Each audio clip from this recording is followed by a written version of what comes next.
In what could mark a dramatic turning point in Middle Eastern geopolitics, Syria's President al-Sharaa has embarked on his first state visit to Moscow, meeting with Russian President Vladimir Putin to restore and redefine ties between Damascus and the Kremlin.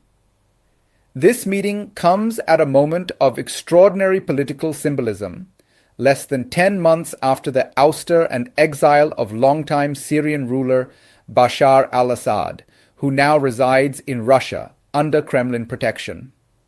Once one of Moscow's closest allies in the Arab world, Syria is now trying to renegotiate its relationship with a power that once shaped the outcome of its devastating 13-year civil war.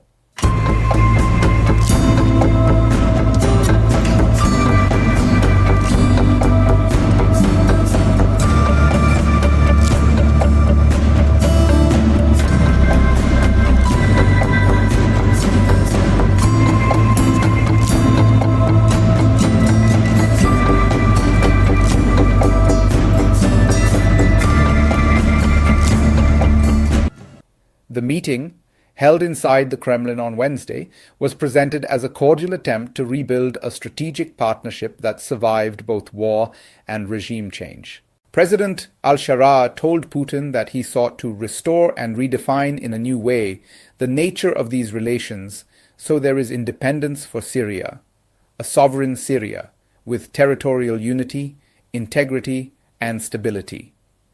Al-Sharaa, once the commander of the jihadist faction under the nom de guerre Abu Mohammed al-Julani, rose from insurgent leader to head of state in a remarkable political reversal.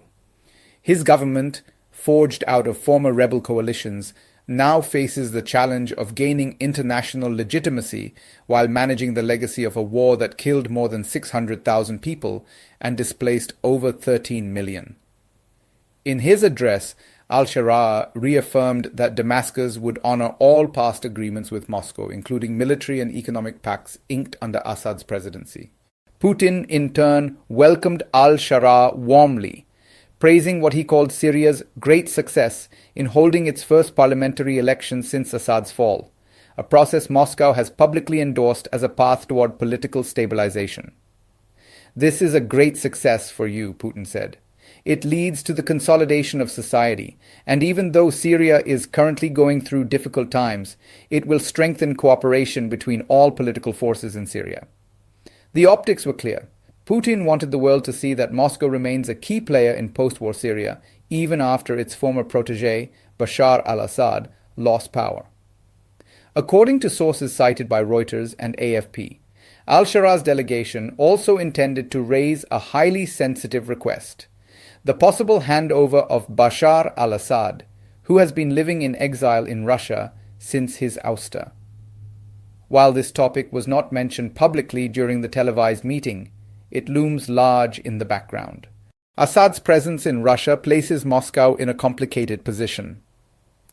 On one hand, it provides the Kremlin with leverage, a living reminder of its role as Syria's former savior and current guarantor of continuity. On the other, it complicates relations with the new government in Damascus, which must balance domestic legitimacy with the need to maintain Russian support. For Putin, Assad's exile is both an asset and a liability, a tool to maintain influence in Syria, but also a symbol of a bygone era that could limit Russia's ability to adapt to the new Syrian leadership. For both leaders, the stakes are high. For Syria, rebuilding relations with Moscow is crucial for two reasons. Reconstruction aid. Syria's economy has been shattered by war, with damages exceeding $400 billion, according to World Bank estimates. Russia remains one of the few countries capable of providing both technical and financial support, especially in the energy, infrastructure, and defense sectors. International legitimacy. Al-Sharaa's government is still struggling for recognition in a fractured international landscape. Maintaining ties with a permanent member of the UN Security Council helps project stability and legitimacy. For Russia, meanwhile, the relationship is about preserving strategic depth in the Middle East. Russia's naval base in Tartus and air base in Hmeimim, both located on Syria's Mediterranean coast, give Moscow a military foothold it cannot afford to lose. These outposts are essential for projecting power into the eastern Mediterranean, counterbalancing NATO, and securing access to maritime trade routes. Despite its own economic strains under Western sanctions, Moscow continues to supply oil shipments to Syria and maintain a limited military presence to secure its interests.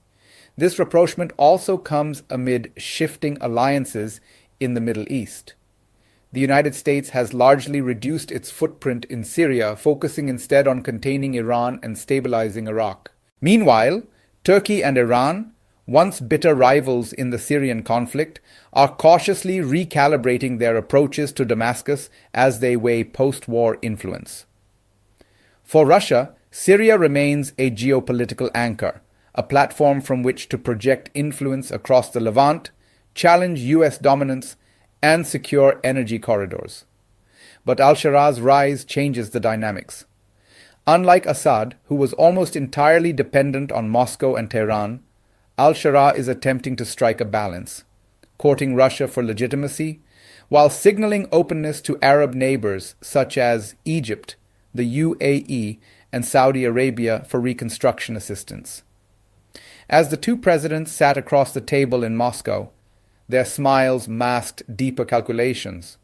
For Putin, this meeting is a chance to reaffirm that Russia remains indispensable in Middle Eastern affairs, even as it faces pressure from the West over Ukraine and sanctions. For al-Sharaa, it's an opportunity to cement Syria's sovereignty, to show that his government is not merely a puppet regime, but an emerging power capable of navigating its own path between global rivals. Whether this meeting will lead to a genuine reset or a fragile arrangement of convenience remains to be seen. But one thing is clear: with Assad in exile, Russia's role in Syria is being redefined, not as the patron of a regime, but as a broker between the past and the future of a country still struggling to find its footing after more than a decade of destruction. As Moscow and Damascus recalibrate their alliance, the world is watching closely.